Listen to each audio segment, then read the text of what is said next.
mentioned, I'm the State GIS Coordinator in West Virginia. My office actually does a lot of, we deal with most agencies in the state. Every unit in the state that has GIS, I can actually stick my nose into it. Some people don't like it, but I do that. When I started working in this, my office, by the way, resides within the Geological and Economic Survey. That's one of the reasons why you see both logos in this presentation. Now, as a background information, the GIS program that is administered by the Geological Survey includes several different aspects or projects. One of them is the coal bed mapping program, which is basically mapping all the coal beds that we have in West Virginia. Another one is the mine minerals mapping program. Basically, it's finding and mapping parcels that have mineral rights, which is quite an adventure. Some of the parcels actually reflect what is on the surface, some of them do not. There were some glitches when the system was designed. Counties, instead of giving the same identifier for the surface, from the surface to the minerals, decided to put 4 nines. So you have 4 nines designating mineral parcels. So all of them are basically, you don't know where they are because you don't have a way to tying it to the surface. But anyway, and the other component is my office in something that we call reserve coal valuation model. The reason why you have 2 presenters, when Mark invited me, I kind of said, okay, energy. I do a lot of stuff in GIS. I deal with broadband. That's what I've been distracted with as of late.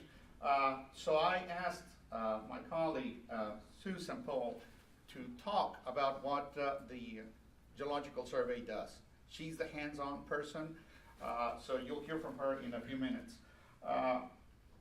Again, now, I would like to speak about something that I had experience in, which is the reserve coal valuation model while I was at the tax department. The valuation of reserve coal is outlined by the legislature. What is reserve coal? Reserves those beds of coal or portions of the beds which contain mineable coal but are not active acres on an active mining property. So if you own a mineral rights, even if you don't have a mine there, the state taxes that reserve. Reserve coal owners are required to file and list their ownerships. All coal ownership in West Virginia is to be valued and taxed according to West Virginia Code. The tax department calculates all of the appraised values. This is not a responsibility of the counties. The reason why is that at one point or another, you had different assessors in the counties given different values that were basically whatever they wanted. So you have differences. So there was a lawsuit and the state was required to create the RCVM. Now, the state infers coal, and it follows the U.S. GS Standard Circular 891, which some of you may be familiar with. I skipped that one. So anyway, thanks to the coal bed mapping and the parcel mapping, we are able to utilize to do our RCVM. Now, we have many factors that go into this. The factors are the characteristics of a given area. What do we have there? We have an acidic overburden. We have to know that, because if you have an acidic overburden, whenever you mine that coal, you have to have a treatment plant. So it's going to be more expensive for you to exploit that coal. So the assessed value is going to be lower because it's going to cost you more to bring it out of the ground. And we do have variables that are information that constantly changes, and it's recalculated every year. These are the factors that we have in this. We have market interest, market mineability, conflicts, volatility, environmental, Prine Seen, the T factor, and the variables are coal prices, royalty rates, capitalization rate, discount rate, and criteria for those factors. Oh, sorry. Now, one of the things that we have in the market interest is the density of coal-related transactions within 5 miles of the property. What is done, we go through the records of the counties, finding those transactions. One of the things that we found is that the transactions were changing because gas was, because of the Marcellus Shale, we have a lot of transactions, buying, companies coming in and buying those rights.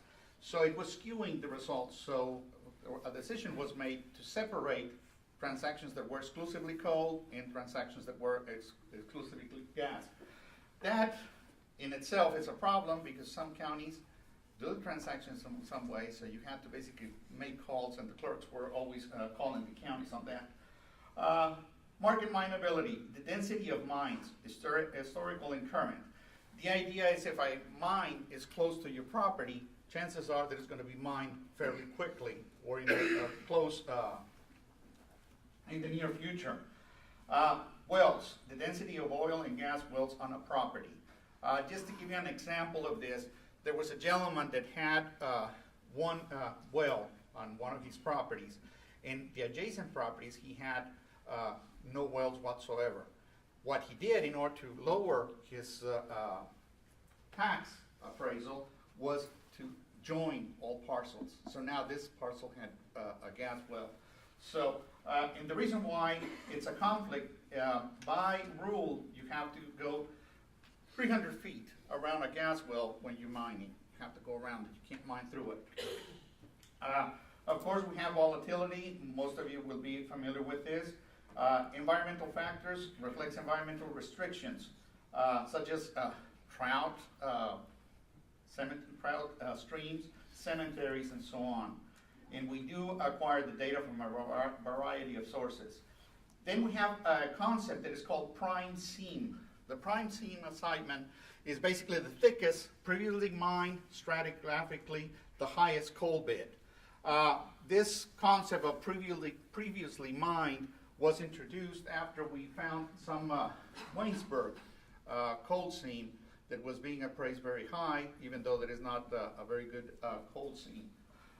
The T factor reflects the amount of time that mining operations are projected to go into this particular parcel.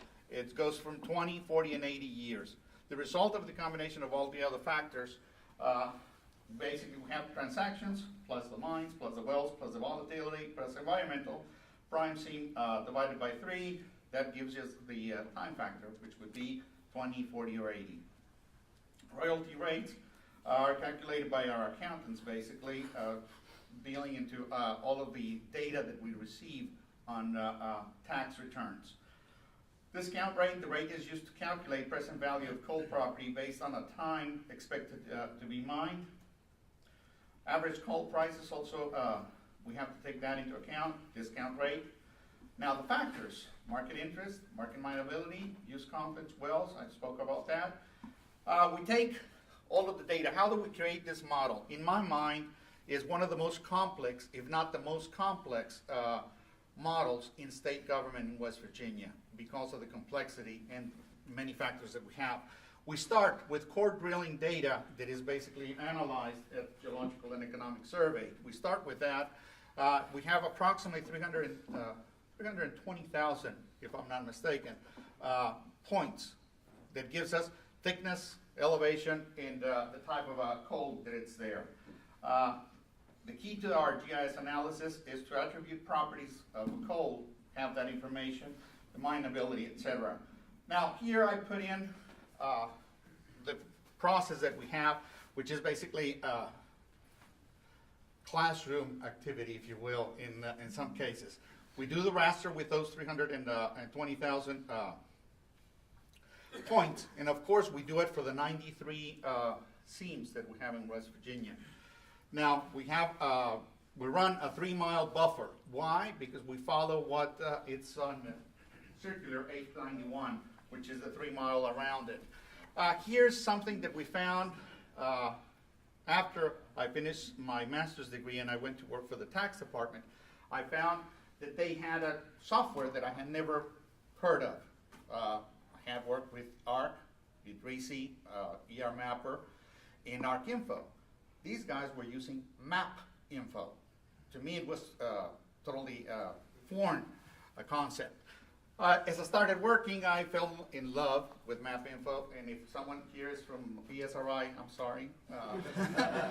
But the reason why the state tax department utilizes MapInfo is because MapInfo has the nearest neighbor algorithm allows you to draw a boundary around your points.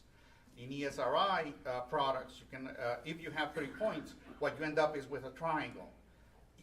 With MapInfo, you can actually designate your boundary, and it goes all the way to that end. That's one of the reasons why you see those angled areas. That basically we didn't have any points on those.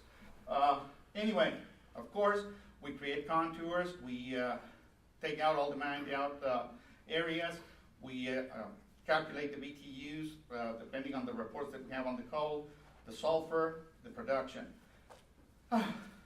After we do all of this, which is, as I said, kind of a classroom exercise, I wish ESRI would have it in one of their training courses. But anyway, one of the things that happens is that how are we going to bring everything together? We have also approximately 380,000 parcels, mineral parcels in West Virginia. Not all of them have been mapped, so we have to classify them differently. We called them geocodes, which is not the same as geocoding. This term came out when they first started the model. Geocode 4s are parcels that have been found and have been drawn. Geocode 3s are the ones that we know where they are. We know that they are related to a shape and on the surface. Geocodes 2 are the ones that we know are within a certain, within a tax map. So we have to assign an average of what we find in that tax map. Then geocodes 1s are the ones that we know there are in one within a 1/9 of a quad. And again, we do the same thing. And zeros are the ones that the only thing that we know is that they are in a county. We don't know where they are. Anyway, once all the information has been associated for each parcel in each scene, values can be determined. Goal values are based on an income approach. Simply put, is based on future royalties discounted by calculated time factors, which is the RCBM. And this is the formula at the end. When we run the model, it takes us almost a week with 3 or 4 computers running continuously in order to do all of this. So the model itself, you did all your steps of doing your cookie cutters, using digital elevation models to do the cuts. You get to this point where the work is done by the computer. But it is a very complex model, and those are my references. Questions, we'll leave them until after Susan gives her presentation. And I'm sorry if I expect so fast, but first slide and show, and I'll open yours.